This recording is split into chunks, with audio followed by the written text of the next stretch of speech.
Hi, this is Team 5 for Daniel Stufflebeam'S CIPP Evaluation Model.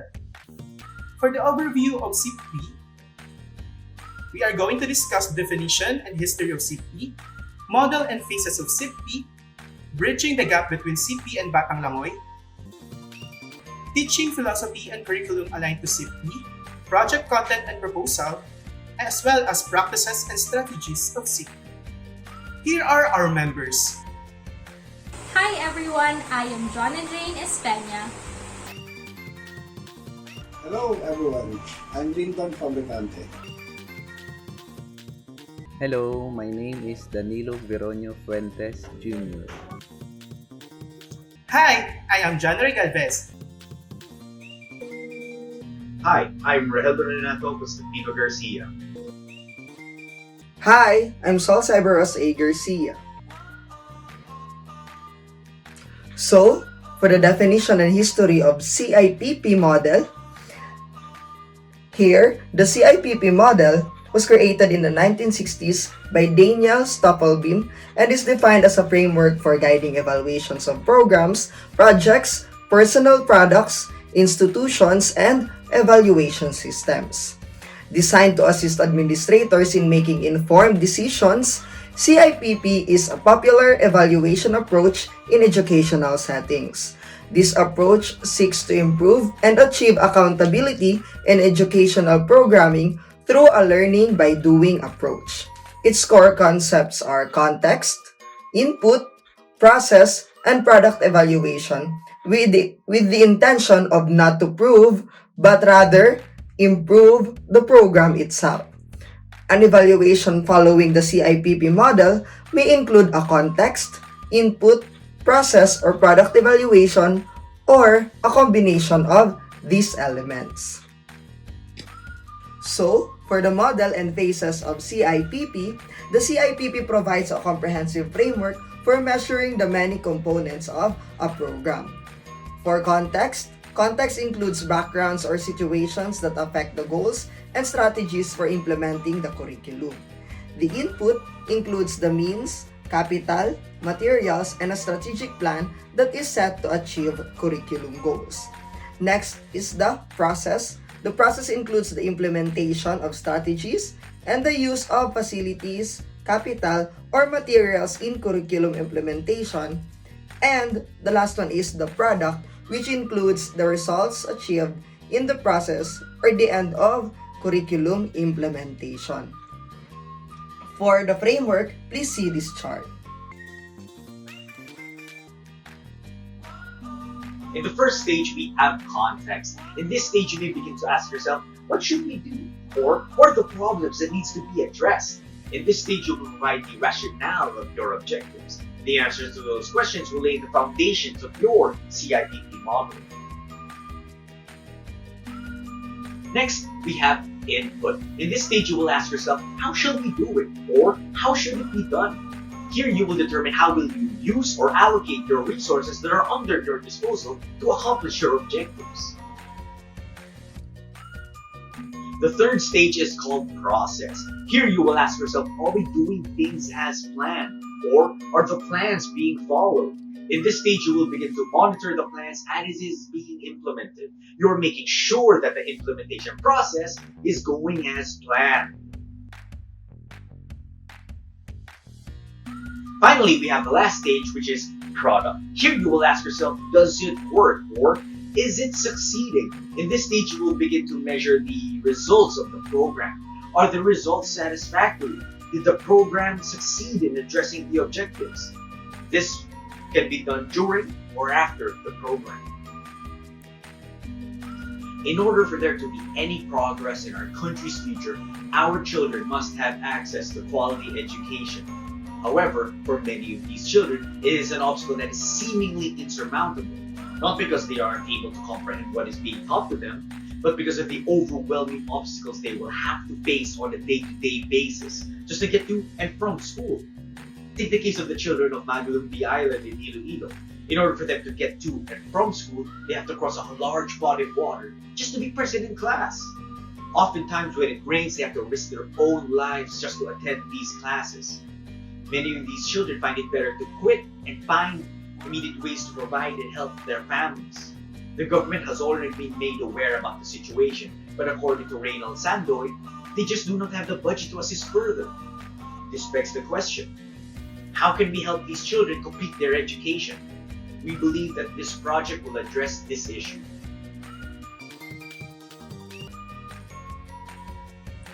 Addressing Batang Langoy using CIPP.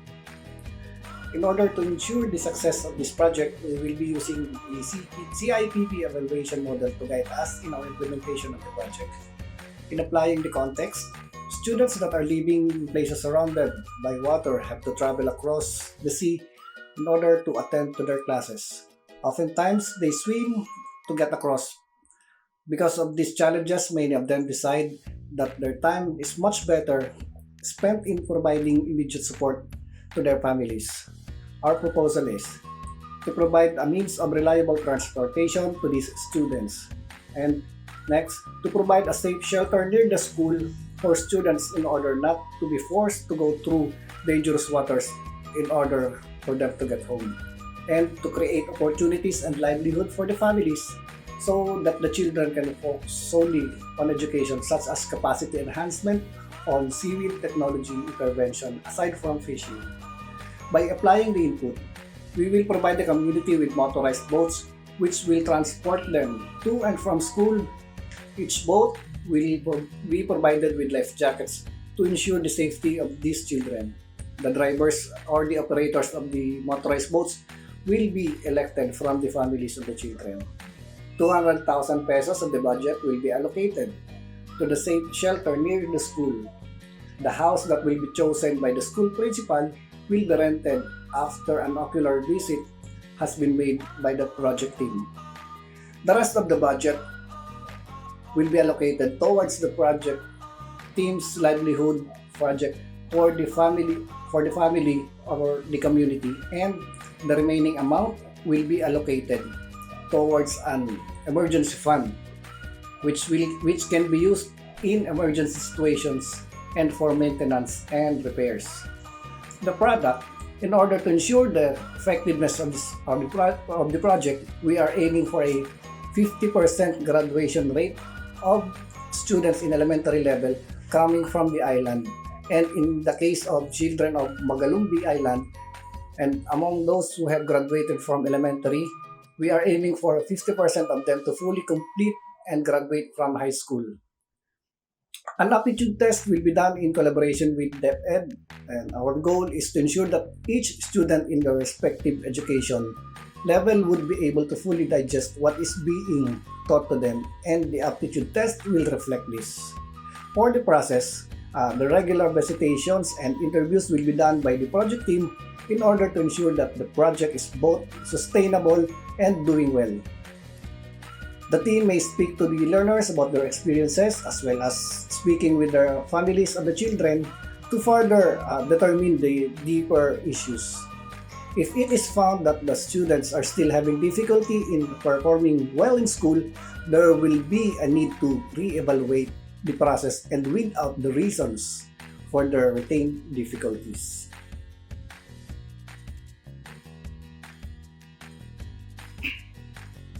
Hi! In this section, I'll be discussing to you 3 important topics focusing on the teaching philosophy and the curriculum aligned to CIPP.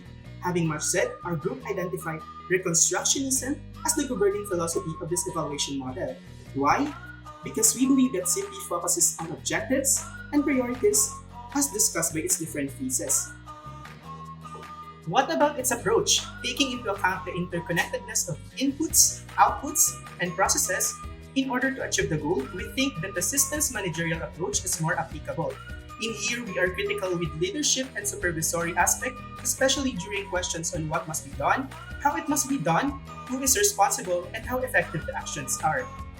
Finally, for the intended curriculum, it is more of written or intended curriculum because we identify our goals, plans, outcomes, and actions as our first step. The key concept of CIPP is clear understanding of core values associated with the program and solution that must be seen before proceeding with the listed activities. Now, let's hear further about the content of our project proposal, especially on where will be the allocation of 800,000 pesos will be utilized. I will present to you the proposed budget with a total amount of 800,000 pesos from UNESCO. So these are our table of budget. We allocated 150,000 pesos for 3 boats for the transportation of the students, 7,500 pesos for 30 pieces of life jackets, 100,100 pesos for 1,820 liters of fuel, 200,000 pesos for 1 building with 3 rooms as their shelter, 250,000 pesos for seaweed farming as their livelihood to sustain the project, 58,500 pesos for 30 pieces of solar light with 200 watts, and 33,900 pesos for emergency fund. We believe that by focusing our budget on the following, we will provide solution to the problem that we believe needs to be addressed immediately. Instructional practices and strategies observed by teachers using CIPP. The CIPP model is an effective model to enhance and assess the quality from every angle in the classroom. Students can participate in contests such as quiz bee, singing contests, dancing contests, and many more. In this way, students will have different avenues that they can let themselves express freely. By enhancing students' physical and mental abilities, they will be motivated to participate in activities at different levels of competitions. Another way is enhancing two-way communication between teachers to students, teachers to teachers, and teachers to administration. With this, whenever a problem arises, it will be easier to deal with because of the environment where all participants in all levels can communicate themselves freely.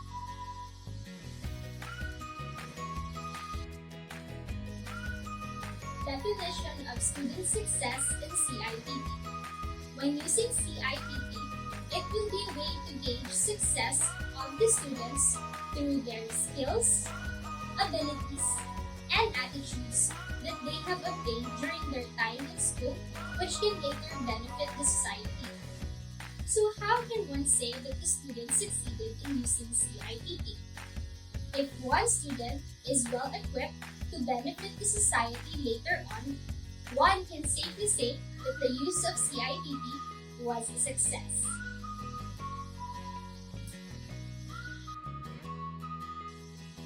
Examples of schools using CIPP. The CIPP method has been used to determine the effectiveness of different teaching strategies being implemented in schools. Just like the education students of Undeksha back in 2015, they were able to determine that the implementation of teaching practice or PPL rule is effective. Though effective, there were problems that were discovered that were needed to be addressed or improved. But it can be resolved by referring back to the process method of their CIPP model. To sum up the important concept, the CIPP model is a decision-oriented model that has 4 areas, which are created by Daniel Stufflebeam in 1960s. The CIPP model starts with context evaluation, where evaluators examine and look at overarching goals of the program. Once the goals are assessed, evaluators can move into the input evaluation stage, where they focus on planning and strategies for implementation, including human resources and timeline. During the 3rd stage of process evaluation, the activities of the program are assessed with a focus on continuous improvement. What is being done? Is it being done well? And what needs to be addressed for change? Finally, evaluators using CIPP measure the outcomes of the program and how effectively those outcomes are being addressed. Governing all the stages is the mission or core values of the program to continually refer to during each stage of evaluation. To check whether you understood our lesson for today, proceed to clicking this link for the Kahoot quiz. Once again, this is Team 5 for the CIPP Daniel Stufflebeam Evaluation Model. Thank you for listening and have a nice day.